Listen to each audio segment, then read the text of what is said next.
প্রিয় শিক্ষার্থীবৃন্দ, অনলাইন ক্লাসে তোমাদের স্বাগতম জানাচ্ছি। আমি মোহাম্মদ আশরাফুল আলম, সহকারী অধ্যাপক, হিসাব বিজ্ঞান বিভাগ।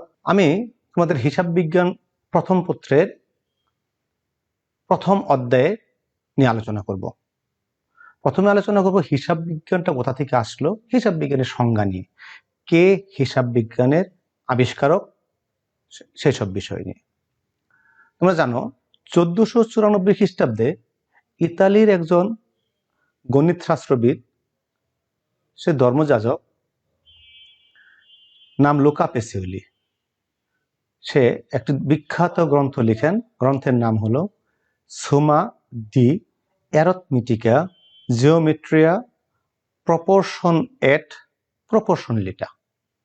এই গ্রন্থেরই তিনি তৃতীয় খণ্ডে ডি কম্পিউটিস অ্যান্ড স্ক্রিপচুরিজ অধ্যায়ে হিসাব বিজ্ঞানের দুতরফা দাখিলা পদ্ধতি সংক্রান্ত বিষয়ে কিছু অংশ লিখেন এবং সেখান থেকেই হিসাব বিজ্ঞানের গোড়াপত্তন। মূলত হিসাব বিজ্ঞান সে আদিকাল থেকেই চলছে। মানব জাতি যখন শিকার করত তখন তারা গুহার ভিতরে শিকারের পরিমাণ লিপিবদ্ধ করে রাখত। অতিরিক্ত শিকার যখন তারা পেত, একজনকে ওই শিকারী প্রাণী দিত এবং তার বিনিময়ে তার নিকট থেকে অন্য কিছু নিত। এভাবে বিনিময় প্রথা হতো। মূলত তখন থেকে হিসাবশাস্ত্র, হিসাব বিজ্ঞানের সৃষ্টি, যাহা 1494 খ্রিস্টাব্দে লুকা পেসিওলি গ্রন্থের মাধ্যমে নতুন রূপে আসে। যা হোক, হিসাব বিজ্ঞান কি? হিসাব বিজ্ঞানটা আসলে একটি বিশেষ প্রক্রিয়ায় নির্ভরযোগ্য আর্থিক প্রতিবেদন প্রস্তুত করা এবং স্বার্থ সংশ্লিষ্ট পক্ষসমূহকে এই সকল তথ্য সরবরাহ করা। তাহলে কি দাঁড়ালো? বিশেষ প্রক্রিয়ার নির্ভুল এবং নির্ভরযোগ্য আর্থিক প্রতিবেদন প্রস্তুত করা, প্রতিবেদন বিশ্লেষণ করা এবং স্বার্থ সংশ্লিষ্ট বিষয় পক্ষসমূহকে সরবরাহ করা। হিসাব বিজ্ঞানের প্রথম কাজ হলো লেনদেন লিপিবদ্ধ করা, তারপর শ্রেণীবিন্যাস করা, শ্রেণীবিন্যাসের মাধ্যমে পৃথক পৃথক ফলাফল নিরূপণ করা এবং দ্বিতীয় পর্যায়ে পৃথক পৃথক ফলাফল নিয়ে সামগ্রিক ফলাফলের জন্য আর্থিক বিবরণী প্রস্তুত করা। আর্থিক বিবরণসমূহ পর্যালোচনা করে আর্থিক প্রতিবেদন প্রস্তুত করে স্বার্থ সংশ্লিষ্ট পক্ষের নিকট পৌঁছে দেওয়ার প্রক্রিয়াকেই হিসাব বিজ্ঞান বলে। তাহলে আর্থিক বিবরণীসমূহ প্রস্তুত করা, লেনদেন লিপিবদ্ধ করা, লেনদেন চিহ্নিত করা, লেনদেন কি সেসব বিষয় নিয়ে পরবর্তী তোমাদের সঙ্গে বিশদ আলোচনা করা হবে। শ্রেণীবিন্যাস কি সেসব নিয়ে আলোচনা করা হবে। জাবেদা, খতিয়ান, রেওয়ামিল সব নিয়ে আলোচনা করা হবে। আজ তোমাদের প্রাথমিকভাবে হিসাব বিজ্ঞান সংক্রান্ত বিষয়ে জ্ঞান দেওয়ার চেষ্টা করব। ব্যবসায়ের ভাষা হিসাবে হিসাব বিজ্ঞান বলা হয়। কেন? হিসাব বিজ্ঞান অতীত এবং বর্তমানে যাবতীয় আর্থিক ঘটনা লিপিবদ্ধ ও বিশ্লেষণ করে বিভিন্ন ব্যক্তি তথা ক্রেতা, বিক্রেতা, মালিক, দেনাদার, পাওনাদার, ব্যবস্থাপনা কর্তৃপক্ষ, আর্থিক প্রতিষ্ঠানসমূহ, সরকারের কাছে বিভিন্ন হিসাব ও প্রতিবেদন আকারে খবরাখবর পরিবেশন করে থাকে বা তথ্য সরবরাহ করে থাকে।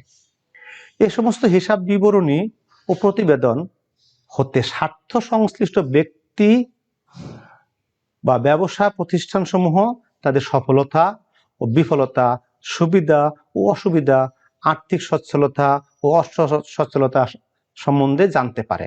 হিসাব বিজ্ঞানের ভাষা যদি বুঝতে পারে তাহলেই তারা এসব প্রতিবেদন তাদের নিকট অর্থবহ হবে। আর যদি হিসাব বিজ্ঞান তারা বুঝতে না পারে তাহলে তাদের নিকট এসব বিষয় অর্থবহ হবে না। তাই হিসাব বিজ্ঞানের যে নিজস্ব ভাষা, তাহা যে সকল ব্যক্তিবর্গ বুঝতে পারবে তাহাদের নিকট এই ভাষাটা অর্থবহ হবে, আর যারা বুঝতে পারবে তাদের নিকট এই প্রতিবেদন সমূহ অর্থবহ হবে না। হিসাব বিজ্ঞানে কিছু কিছু প্রতীক বা চিহ্ন ব্যবহার করা হয়, যেমন ডেবিট বা ক্রেডিট, সিডি, বিডি ইত্যাদি বিষয়গুলো। এই সকল বিষয় সম্বন্ধে যদি সঠিক জ্ঞান না থাকে, তাহলে উপরোক্ত আর্থিক প্রতিবেদন সমূহ তার নিকট কোনো ফলপ্রসূ ফলাফল প্রদান করবে না। তাই হিসাব বিজ্ঞানকে বলা হয় কি? ব্যবসায়ের ভাষা। হিসাব বিজ্ঞান যে সকল তথ্য ব্যবহারকারীদের নিকট সরবরাহ করে, কি কি তথ্য সরবরাহ করে? একটি নির্দিষ্ট সময়ে বা হিসাবকালে ব্যবসায় কি পরিমাণ ক্রয় ও বিক্রয় হয়েছে এবং বছর শেষে মজুত পণ্যের পরিমাণ কত, তাহা এই হিসাব বিজ্ঞানের মাধ্যমে জানা যায়। বছর শেষে কারবারে নগদে কত টাকা জমা আছে বা ব্যাংকে কত টাকা জমা আছে, তাহার পরিমাণ জানা যায়। সারা বছর হিসাবকালে ব্যবসা প্রতিষ্ঠান পরিচালনা করে তার কি পরিমাণ নিট লাভ হয়েছে বা নিট ক্ষতি হয়েছে তাহা জানা যায়। হিসাবকালে সর্বশেষ দিনে উক্ত প্রতিষ্ঠানের সম্পদ কত, দায় কত, মালিকানা সত্ত্ব সব জানা সম্ভব। পূর্ববর্তী বছরের তুলনায় বর্তমান বছরের সম্পদ, দায় এর পরিমাণ বৃদ্ধি পেয়েছে না হ্রাস পেয়েছে, তাহা হিসাব বিজ্ঞানের মধ্যে জানা যায়। প্রতিষ্ঠানে মোট ঋণের পরিমাণ কত, ঋণের প্রকৃতি কেমন, কোন ধরনের ঋণ, দীর্ঘমেয়াদী ঋণ না চলতি ঋণ, তাহা হিসাব বিজ্ঞানের মধ্যে জানা সম্ভব। ইহা ছাড়াও কোম্পানির আর্থিক সচ্ছলতা বা ঋণ পরিশোধ ক্ষমতা কেমন, কোম্পানির মূলধন কাঠামো কেমন বা মূলধন বিন্যাস কেমন, দেনাদার ও পাওনাদারের পরিমাণ কেমন, প্রাপ্য হিসাবের নিকট হতে আদায় ব্যবস্থাপনা কর্তৃপক্ষ কতটা তৎপর, কোম্পানির মূল্য সংযোজন কর, আবগারি শুল্ক, ভ্যাট ইত্যাদি খাতে ব্যয়ের পরিমাণ কত, বা কারবারের সম্ভাব্য খরচ বা ক্ষতির বিপক্ষে সঞ্চিতির পরিমাণ কত, তা পর্যাপ্ত কিনা তাহা জানা সম্ভব। তাই এসব বিষয়ে, এসব কারণে হিসাব বিজ্ঞানকে ব্যবসায়ের ভাষা হিসেবে আখ্যায়িত করা হয়। এবার আসি হিসাব সমীকরণ নিয়ে। হিসাব সমীকরণ আমরা জানি যে হিসাব সমীকরণ সমান সমান হলো এ সমান সমান এল প্লাস পি। এ সৃষ্টি আদিকালে যখন যখন বললাম 1494 সালে যখন হিসাব বিজ্ঞানের প্রথম উৎপত্তি হয়, লুকা পিসুলি তার গ্রন্থে এই সমীকরণ লিখেছেন, A equal to L plus P. তখন সারা বিশ্বে জনসংখ্যা খুবই কম ছিল, জনবসতি খুবই পাতলা ছিল, এরকম ঘনবসতি ছিল না। তখন মূলত এক মালিকানা কারবারে পরিচালিত হতো। কালের প্রবাহে জনসংখ্যা বৃদ্ধি, জনগণের চাহিদা ইত্যাদি কারণে এক মালিকানা কারবার থেকে বর্তমানে যৌথ মূলধনী কারবার সৃষ্টি হয়। যখন যৌথ মূলধনী কারবার সৃষ্টি হয়, তখন হিসাব সমীকরণ নিয়ে একটি জটিলতা সৃষ্টি হয়। সেই জটিলতা নিরসনের জন্য কি হয়, যে A equal to L plus P, এটা পরবর্তী হয়ে যায় A equal to L plus O E, যাহা এক মালিকানা কারবারের জন্য প্রযোজ্য হয়, এবং যৌথ মূলধনী কারবারের জন্য হয় A equal to L plus AC. A equal to asset বা সম্পদ, এল লায়াবিলিটিস এবং ও ই সমান ওনার্স ইকুইটি।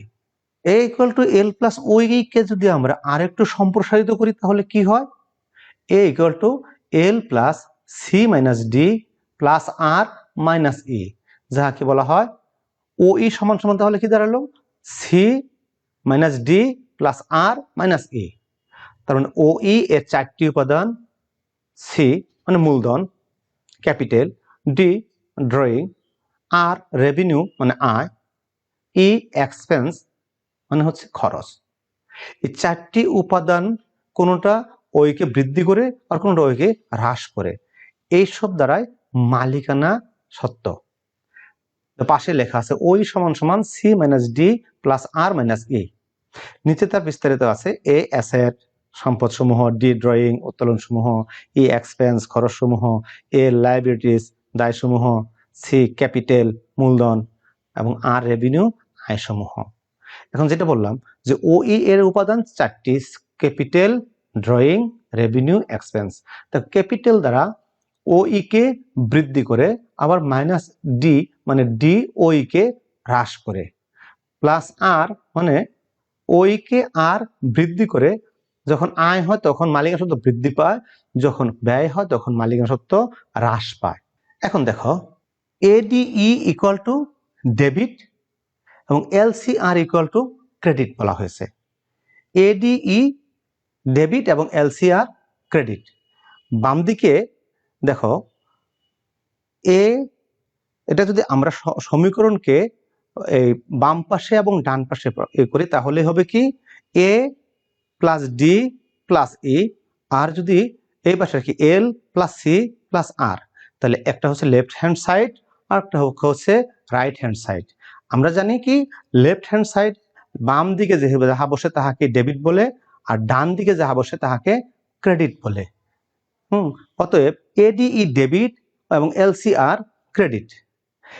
আবার দেখো, এডিই যদি বৃদ্ধি পায় তাহলে ডেবিট হবে, যদি হ্রাস পায় তাহলে ক্রেডিট হবে। আবার দেখো, এলসিআর বৃদ্ধি পেলে ক্রেডিট হবে, হ্রাস পেলে ডেবিট হবে। এটা হলো দেখো এ মানে সম্পদ, আমরা আলাদা আলাদা বলি, সম্পদ বৃদ্ধি পেলে ডেবিট, হ্রাস পেলে ক্রেডিট। উত্তোলন বৃদ্ধি পেলে ডেবিট, হ্রাস পেলে ক্রেডিট। আবার খরচ বৃদ্ধি পেলে ডেবিট, হ্রাস পেলে ক্রেডিট হয়। তদ্রূপভাবে দায়, এল মানে দায় বৃদ্ধি পেলে ডেবিট, হ্রাস পেলে বৃদ্ধি পেলে ক্রেডিট, হ্রাস পেলে ডেবিট। সি মানে ক্যাপিটাল বৃদ্ধি পেলে ক্রেডিট, হ্রাস পেলে ডেবিট হবে। তদ্রূপভাবে আয়, আর মানে আয় বৃদ্ধি পেলে ক্রেডিট, হ্রাস পেলে ডেবিট হবে। তো প্রিয় শিক্ষার্থীবৃন্দ, তোমরা করোনাকালীন সময়ে সবাই নিরাপদ থাকবে, সবসময় বাহিরে গেলে মাস্ক পরিধান করবে। তো তোমাদের সবাইকে ধন্যবাদ। আল্লাহ হাফেজ।